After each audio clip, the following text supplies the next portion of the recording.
इस वीडियो में हम विभाग बी का पूरा सॉल्यूशन करेंगे। नीचे के प्रश्नों के एक वाक्य में उत्तर लिखो और प्रश्न नंबर 17 से 24 है, प्रत्येक का 1 अंक है। तो आपको ध्यान रखना है, जो भी प्रश्न सॉल्यूशन करने वाले हैं वो मैं आप समझा दूंगा आपको, जो प्रश्नोत्तर वाले हैं वो आपको यहाँ पर से लिख लेना है।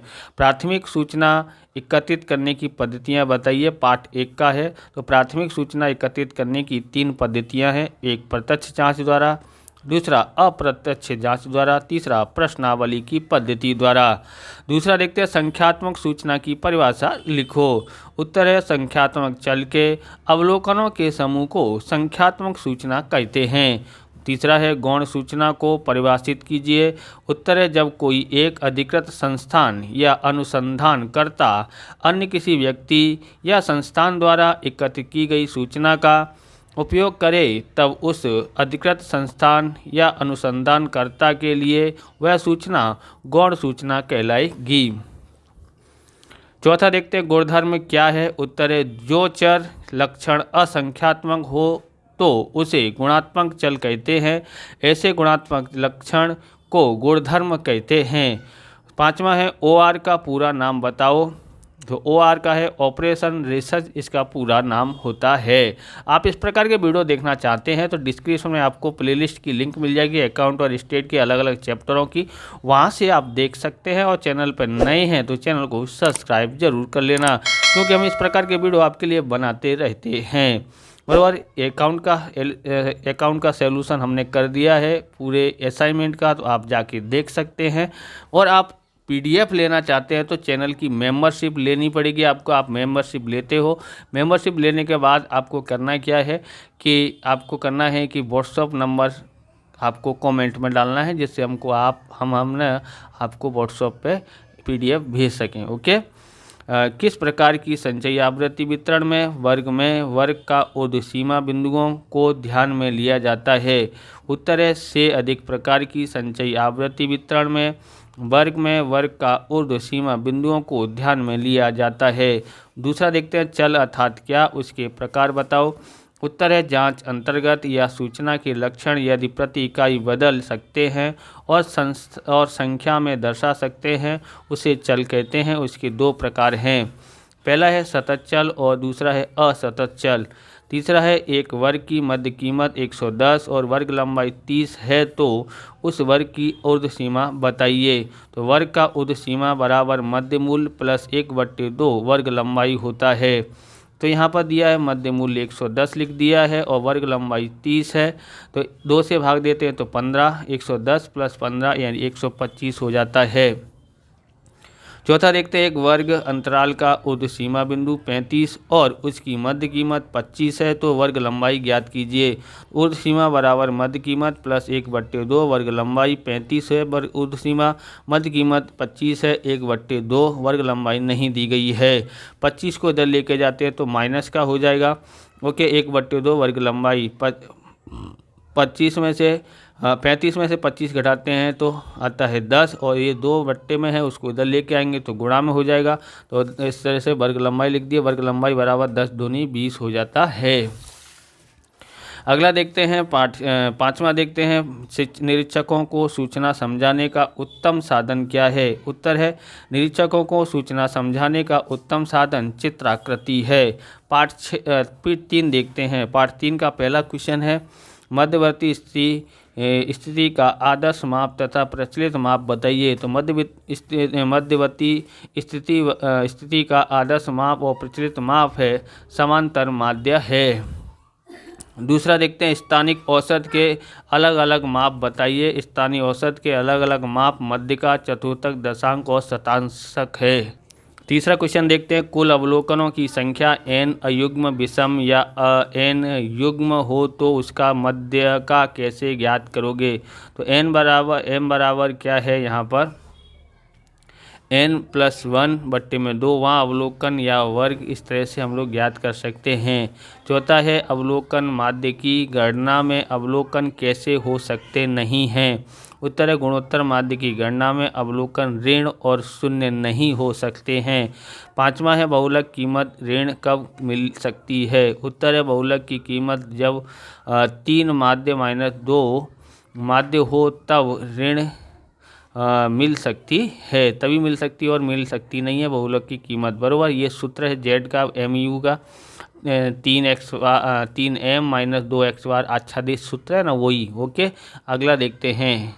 पार्ट 4 देखते हैं। पहला है -104 अवलोकन पर से औसत विचलन ज्ञात कीजिए बराबर। तो ये चर मूल्य लिखा है यहाँ पर x माइनस एक्स बार, x माइनस एक्स मानांक के अंदर दिया है। ओके, चर है यहाँ पर -104। ओके, टोटल करते हैं तो 3 आता है। x माइनस एक्स बार करते हैं, यानी कि हमको यहाँ पर मध्य मूल्य निकालना है। 3/3 बराबर 1 आता है बराबर। तो यहाँ पर -1 में से 1 घटाएंगे तो हमारे पास -2 आता है, क्योंकि माध्य हमारा कितना आया है 1। अब 0 में से -1 घटाएंगे, -0 में से -1 घटाते तो माइनस का 1 आएगा।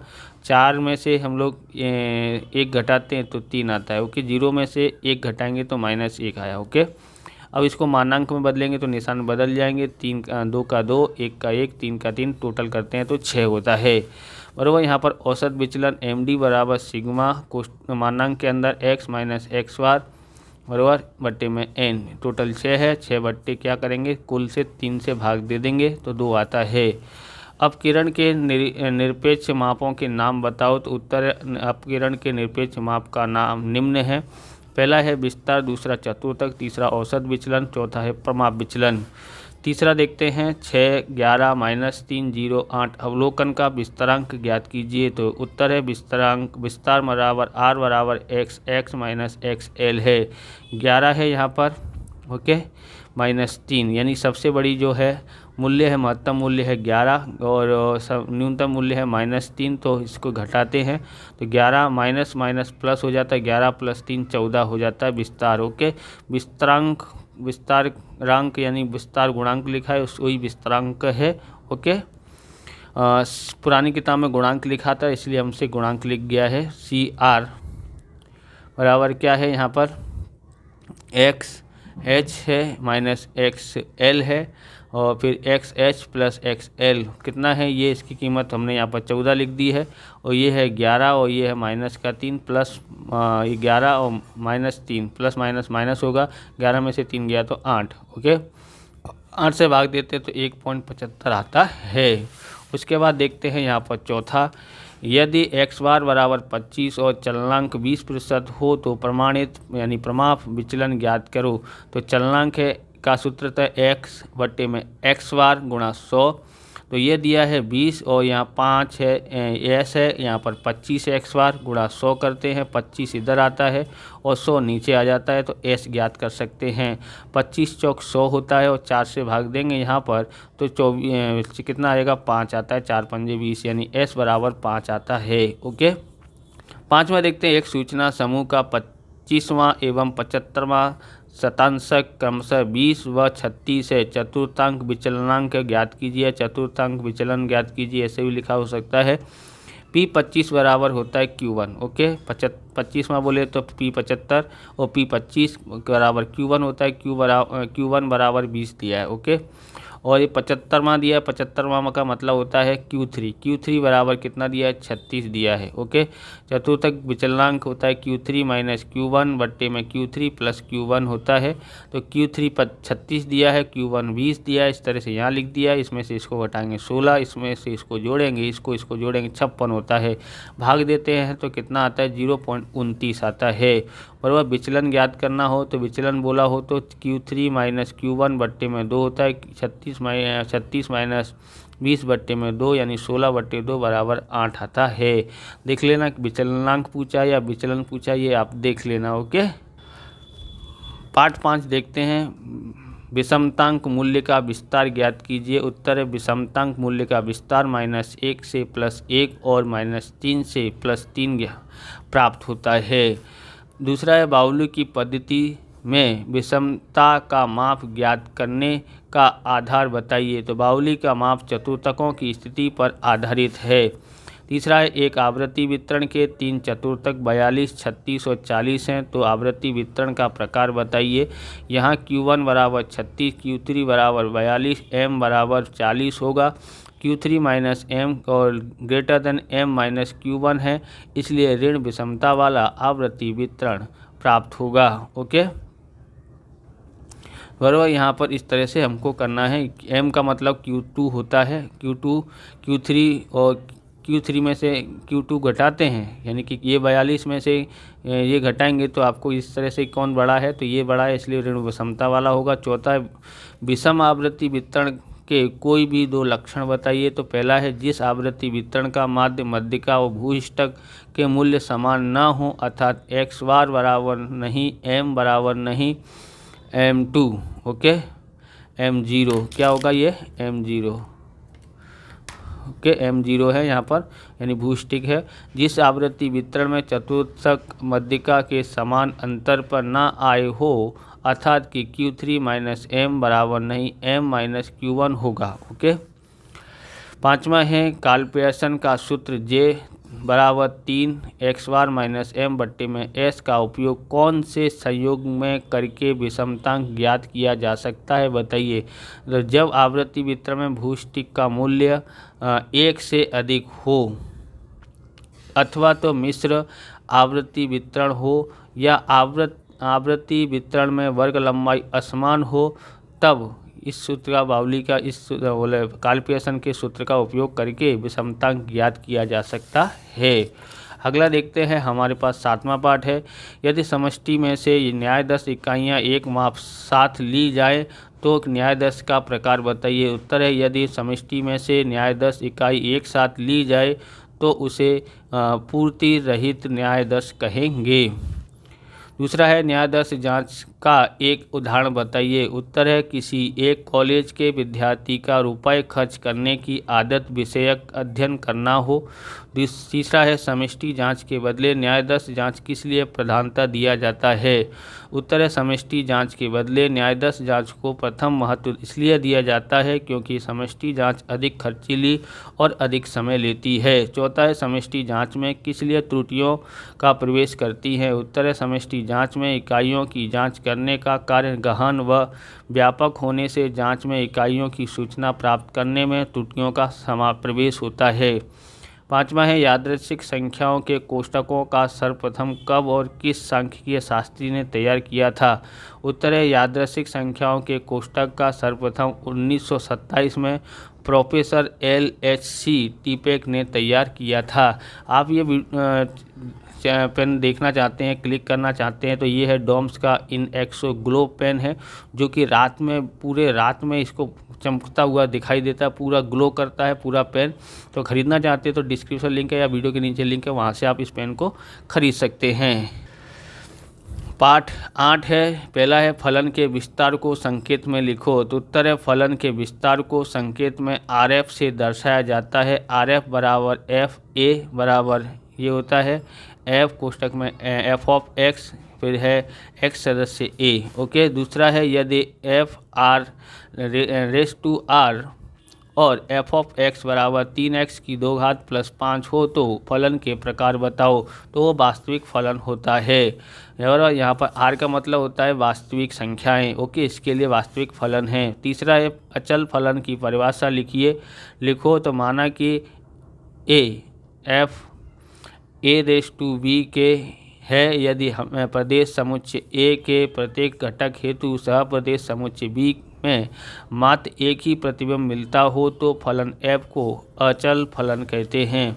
चौथा है दो अतिरिक्त समुच्चय घटकों के बीच के अनन्य संबंध को क्या कहते हैं। उत्तर है दो अतिरिक्त समुच्चय घटकों के बीच के अनन्य संबंध को फलन कहते हैं। पाँचवा है फलन उसके प्रदेश और सप्रदेश को किस तरह से संकलित है। उत्तर है फलन उसके प्रदेश के प्रत्येक घटक उसके सप्रदेश के किसी एक अनन्य घटक के माप साथ में किसी नियम संबंध या संगतता से संकलित है।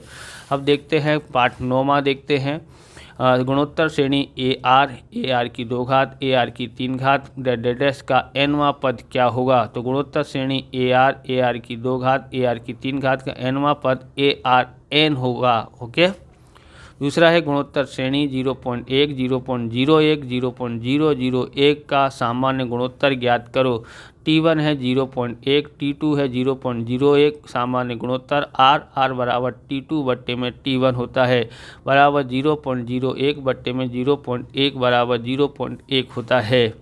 तीसरा है गुणोत्तर श्रेणी 7 7 7 के लिए प्रथम 20 पदों का योगफल गुणोत्तर ज्ञात कीजिए। उत्तर है यहाँ a बराबर 7 है, सामान्य अनुपात r बराबर 7/7 बराबर 1 है, Sn बराबर Na, S2 बराबर 20 गुणा 7, S20 बराबर 20 गुणा 7 है, क्योंकि n बराबर कितना है 20, a बराबर 7 है और r बराबर 1 है। इसके लिए ये वाला छोटा सूत्र का उपयोग करते हैं। ओके, तो 20 गुणा 7 मतलब 140 होता है। चौथा है यदि गुणोत्तर श्रेणी का nवां पद Tn बराबर 2n+1 हो तो सामान्य गुणोत्तर ज्ञात कीजिए।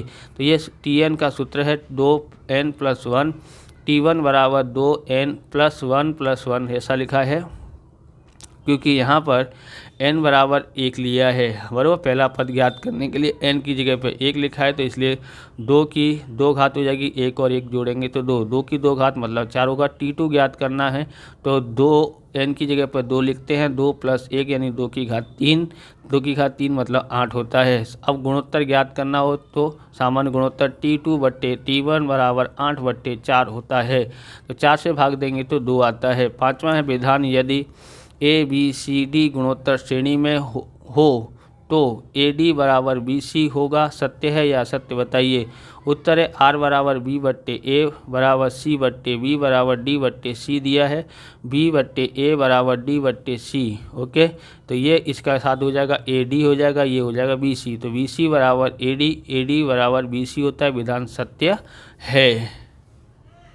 तो इस प्रकार से ये वीडियो पूरा होता है। अगर आपको हमारा वीडियो अच्छा लगे तो लाइक करें, शेयर करें, कमेंट करें। चैनल पर नए हैं तो चैनल को सब्सक्राइब करें। मिलते हैं नेक्स्ट वीडियो में। जय हिंद, जय भारत, वंदे मातरम।